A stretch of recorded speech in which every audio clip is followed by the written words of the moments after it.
When morning came, Simon gathered Popa, Hayden, and Chubbeth into his room, which had a table in the center and a map of Haven strewn across the surface. From the corner of the room, to everyone's surprise, there was a fifth figure who made himself known from the shadows.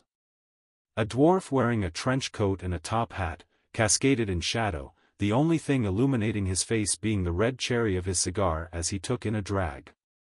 Simon introduced him as the party's scout who would go in before all of them using a vent, to scope out the scene before breaking down the doors. He introduced himself as Bordvo le Brave. The plan was simple. Bordvo goes in first to relay intel back to the party about enemy locations, and the party, alongside 100 freed, would storm the front doors and fight towards the throne room, where they would challenge the Blue Knight. Simon and Chubbeth would take the remaining 50 troops and go around the west side of the castle, breaking through one of the walls and flanking the Blue Knight a few minutes after the fight begins. Everything was ready. It was time. The freed, led by Popa and Hayden, marched towards the Blue Castle. The march lasted 30 minutes, and no one spoke, not even the dwarves. Focused, they marched as a unit towards their last chance at freedom, and they intended on taking it. They eventually came to the two massive front doors, and as Bordvo took a drag of his cigar, he threw it on the ground and disappeared around the corner of the castle. After 10 minutes or so he came back, informing them that the castle was completely empty. They entered the front room, with two massive staircases leading up to a lofted balcony with a set of double doors at the far wall, residing over two more sets of double doors on the first floor. The freed split up to cover each entrance, as Popa and Hayden would enter on the first floor, followed by their forces. When the doors swung open, the only sound was the air being pushed by the shift in movement.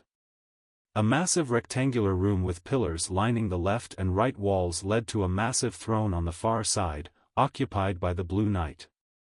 He stared the two of them down before slowly rising from his seat. He acknowledged the invitation they found in room 406, and admitted that he wrote it. Poyo note, he never told them why he wrote it though. That knowledge wouldn't come about until the 1-year time skip far after this took place. After brief words were exchanged, the fight erupted. The freed went at the Blue Knight with everything they had, including Popa and Hayden. They actually seemed to be doing some pretty gnarly damage on him, until the blue clouds began to form over the room. A unit of humans darted across the throne room to run towards Hayden, but as the blue lightning began to strike down, none of them made it. Hayden and Popa had to watch through defending their own lives as the people they gathered began to drop, and the Blue Knight was relentless.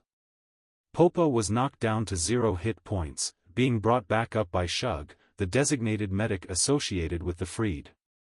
Just when hope was at its lowest, the right wall exploded. Simon and Chubbeth burst into the room with 50 more troops, coordinating a flank that changed the course of the fight, and the freed gained the upper hand.